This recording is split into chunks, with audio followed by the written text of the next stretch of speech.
अपने आप को इतना ऊंचा और सशक्त बना लो कि तुम्हें छोड़कर जाने वाला इंसान जीवन भर तड़प तड़प कर पछताए। आज इस अटल सत्य को अपनी आत्मा में बसा लो कि जब तुम किसी धोखेबाज के सामने गिड़गिड़ाने की बजाय अपने आत्मसम्मान को चुनते हो और चुपचाप अपनी सफलता का साम्राज्य खड़ा करते हो, तो तुम्हें ठुकराने वाले की हर सांस पछतावे की आग में जलने लगती है। कितना कड़ा दम घोटने वाला और असहनीय दर्द होता है ना, जब आप किसी इंसान को अपनी पूरी दुनिया मान लेते हैं, उसके लिए हर हद पार कर देते हैं, और वही इंसान आपके सीधेपन, आपके प्रेम और आपकी निष्ठा को आपकी कमजोरी समझकर आपको कचरे की तरह फेंक देता है। आप रोज सुबह इस तड़प के साथ उठते हैं कि शायद उसे अपनी गलती का एहसास होगा, शायद उसे मेरी याद आएगी, लेकिन शाम होते होते उसका पत्थर दिल, उसकी अनदेखी और उसका घमंड आपको फिर से उसी बेबसी और कड़वे दर्द के अंधकार में धकेल देता है। वो रातें जब आप अपने बंद कमरे में तकिए में मुंह छिपाकर रोते हैं, बंधक सीने में एक ऐसा भारीपन महसूस करते हैं जो आपको अंदर से तोड़ देता है। आप खुद से पूछते हैं कि आखिर मेरी क्या गलती थी, क्यों उसने मेरे सच्चे प्यार का मोल एक पल में शून्य कर दिया। जब आपका अपना ही कोई आपको इस तरह नीचा दिखाए और आपकी तड़प का मजाक उड़ाए, तो वो मानसिक पीड़ा इंसान का वजूद हिला देती है। पर सच तो यह है कि संसार में किसी का भी अहंकार अजर अमर नहीं होता, और समय का चक्र जब घूमता है तो हर किसी का घमंड मिट्टी में मिल जाता है। भगवान श्री कृष्ण भगवद गीता के 16वें अध्याय में स्वयं कहते हैं कि अहंकारम बलम दर्पम कामम क्रोधम च संश्रिता मामात्म परदेहेषु प्रदिशंतोभ्यसूयका। अर्थात जो लोग अहंकार, घमंड, काम और क्रोध के आश्रित होकर दूसरों का अनादर करते हैं, वे वास्तव में ईश्वर का ही अपमान करते हैं, और ऐसे अहंकारी जीवों का पतन निश्चित है। कड़वा सच तो यह है कि तुम आज उस इंसान के लिए इसीलिए रो रहे हो क्योंकि तुमने अपनी कीमत उस इंसान की नजरों से तय की जो खुद अंधा था। विधाता तुम्हें इस धोखे और अपमान की भट्टी से इसलिए गुजार रहा है ताकि तुम्हारे भीतर का भोलापन खत्म हो सके और तुम एक ऐसा शक्तिशाली व्यक्तित्व बन सको जिसे देखकर तुम्हें छोड़ने वाला जिंदगी भर पछताए। जिसे तुम अपनी हार समझ रहे हो वह असल में नारायण का तुम्हें जगाने का और उस घटिया इंसान को तुम्हारी जिंदगी से उखाड़ फेंकने का तरीका है। इसका समाधान उस इंसान के सामने हाथ जोड़ना, उससे प्यार की भीख मांगना या बदला लेने की नीयत से खुद को जलाना बिल्कुल नहीं है, बल्कि इसका अचूक समाधान है शांत हो जाना, अपने आत्मसम्मान को सबसे ऊपर रखना और अपनी सफलता से उत्तर देना। जब तुम पलटकर कोई शिकायत करना बंद कर देते हो और अपनी पूरी ऊर्जा को अपने सपनों, अपने करियर और अपने चरित्र को निखारने में लगा देते हैं, तो तुम्हारा सारा मानसिक तनाव उसी क्षण समाप्त हो जाता है। समाधान यह है कि तुम अपनी छिन्न भिन्न हुई ऊर्जा को समेटो और एक ऐसी प्रचंड सफलता प्राप्त करो कि सामने वाले के पास केवल पछतावे के आंसू ही बचे। चिंता को पूरी तरह से पुरुषार्थ में बदल दो। जब तुम खुद को शून्य से उठाकर शिखर पर ले जाते हो और ईश्वर के चरणों में लीन हो जाते हो, तो तुम्हें ठुकराने वाला इंसान अपनी ही नजर में गिर जाता है। शांत हो जाओ और इस अपमान को अपनी सबसे बड़ी ताकत बना लो। जब इंसान अपमान को अपनी शक्ति बनाकर मौन साधना में लीन हो जाता है, तो उसे छोड़ने वाले का घमंड कैसे चूर चूर होता है। इसी परम सत्य को गहराई से समझने के लिए हमें पुराणों के उस अलौकिक प्रसंग की ओर चलना होगा, जहां एक परम ज्ञानी और राजा के पुत्र का भरी सभा में घोर अपमान हुआ, लेकिन उसने रोने के बजाय अपनी तपस्या से वो मुकाम पाया कि उसका अपमान करने वाले तड़प तड़प कर पछताए। ये अमर गाथा है विष्णु पुराण में वर्णित परम भक्त ध्रुव की। राजकुमार ध्रुव राजा उत्तानपाद और रानी सुनीति के पुत्र थे। राजा की दूसरी पत्नी सुरुचि राजा को बहुत प्रिय थी। एक दिन बालक ध्रुव अपने पिता की गोद में बैठना चाहते थे, लेकिन सौतेली मां सुरुचि ने उनका हाथ जोर से झटका और भरी सभा में उनका घोर अपमान किया।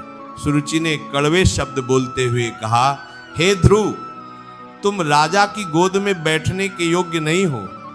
यदि तुम राजा के सिंहासन पर बैठना चाहते हो तो तुम्हें भगवान विष्णु की तपस्या करनी होगी और मेरी कोख से जन्म लेना होगा। राजा उत्तानपाद सब देखते रहे, लेकिन सुरुचि के मोह में अंधे होकर चुप रहे। बालक ध्रुव का हृदय इस अपमान और उपेक्षा से बुरी तरह छलनी हो गया। वे रोते हुए अपनी माता सुनीति के पास पहुंचे। माता सुनीति ने अत्यंत रोते हुए अपने पुत्र को गले लगाया और कहा, जो तुम्हें मिला है वह तुम्हारे कर्मों का फल है। सुरुचि सही कहती है, संसार का कोई मनुष्य तुम्हारा दुख दूर नहीं कर सकता, केवल साक्षात नारायण ही तुम्हें तुम्हारा अधिकार दे सकते हैं। ध्रुव ने उस अपमान को अपनी ढाल बनाया। वे रोए नहीं, उन्होंने शिकायत नहीं की, बल्कि केवल 5 वर्ष की आयु में घने जंगलों की ओर प्रस्थान कर गए। महर्षि नारद के मार्गदर्शन में बालक ध्रुव ने यमुना तट पर मधुवन में जाकर साक्षात भगवान विष्णु की अत्यंत कठोर और मौन तपस्या शुरू कर दी। केवल जल, फिर वायु पीकर और अंत में सांसें रोककर ध्रुव ने ऐसी साधना की कि तीनों लोग कांप उठे। ध्रुव के इस असीम धैर्य और प्रचंड संकल्प से प्रसन्न होकर साक्षात भगवान विष्णु प्रकट हुए। प्रभु ने ध्रुव के मस्तक का स्पर्श किया और उन्हें वो ध्रुवलोक प्रदान किया जो ब्रह्मांड में सबसे ऊंचा और अचल है। जब राजा उत्तानपाद और रानी सुरुचि को यह पता चला कि बालक ध्रुव ने अपनी तपस्या से साक्षात परमात्मा को प्राप्त कर लिया है और संपूर्ण ब्रह्मांड में उनकी कीर्ति फैल गई है, तो वे दोनों ग्लानि और पश्चाताप की आग में तड़पने लगे। राजा उत्तानपाद रो रो कर अपनी मूर्खता पर पछताते रहे कि उन्होंने इतने दिव्य पुत्र का आदर नहीं किया। रानी सुरुचि अपने किए पर तड़प तड़प कर रोई और खुद को कोसने लगी। ध्रुव का वह मौन कंद और उनकी दिव्य सफलता ही उनका सबसे बड़ा उत्तर बन गई। ये पुराण की कथा हमें सिखाती है कि जब कोई तुम्हारा अपमान करे या तुम्हें छोड़कर जाए तो उसके सामने रोना मत। खुद को इतना ऊंचा उठा लो कि तुम्हें नीचा दिखाने वाला अपनी ही नजरों में गिरकर जिंदगी भर पछताए। रिश्तों की कड़वी सच्चाई भी यही है कि दुनिया केवल उगते हुए सूरज को सलाम करती है। जब तक आप कमजोर रहेंगे लोग आपको कुचलते रहेंगे और आपका फायदा उठाते रहेंगे। लेकिन जैसे ही आप दूसरों पर निर्भर होना बंद कर देते हैं, अपनी भावनाओं पर नियंत्रण पा लेते हैं और खामोशी से अपनी किस्मत खुद लिखने लगते हैं, तो बाजी पलटने में जरा भी देर नहीं लगती। सफलता का रास्ता हमेशा उन्हीं अंधेरी रातों से होकर गुजरता है जहां आप अकेले शांत मन से पसीना बहा रहे होते हैं। मानवीय अनुभव हमें बताते हैं कि जो इंसान अपने आंसुओं को अपनी मेहनत का ईंधन बना लेता है, उसे दुनिया की कोई भी ताकत कभी परास्त नहीं कर सकती। किस्मत का रोना वो रोते हैं जिन्हें अपनी आत्मा में छिपे उस परमात्मा के अंश का एहसास नहीं होता। तुम कमजोर नहीं हो, तुम उस परम पिता की संतान हो जिसने सूर्य और तारों को रचा है। विश्वास रखो उस सामरे सरकार पर और अपने पुरुषार्थ पर। मेरे प्यारे योद्धाओं, अब किसी मतलबी इंसान की याद में गलना बंद करो।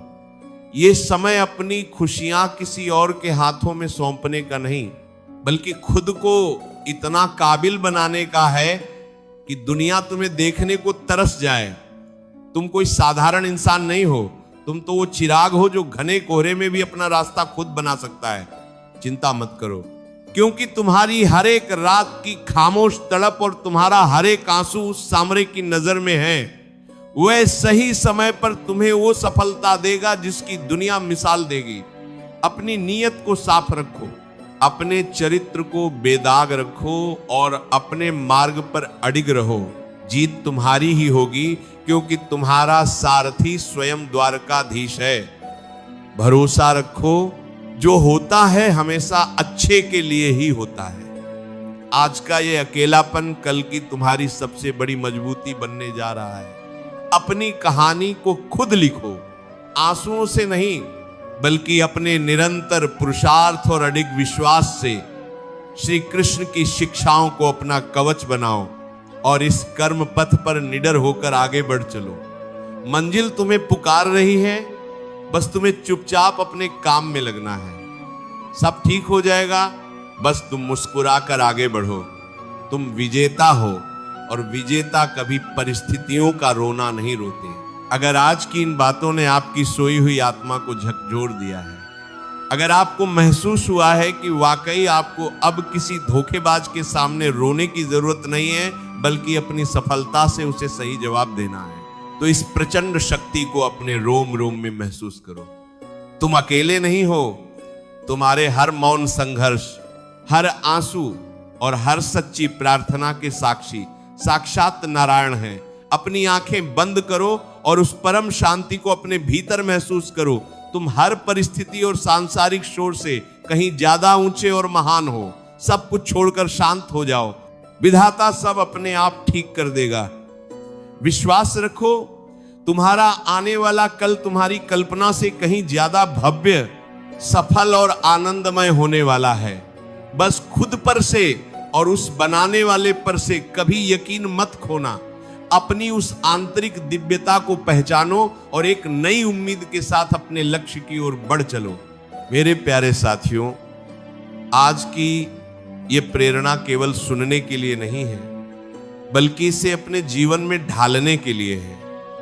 किसी धोखेबाज के पीछे भागना छोड़ो, चुपचाप अपने काम पर ध्यान दो।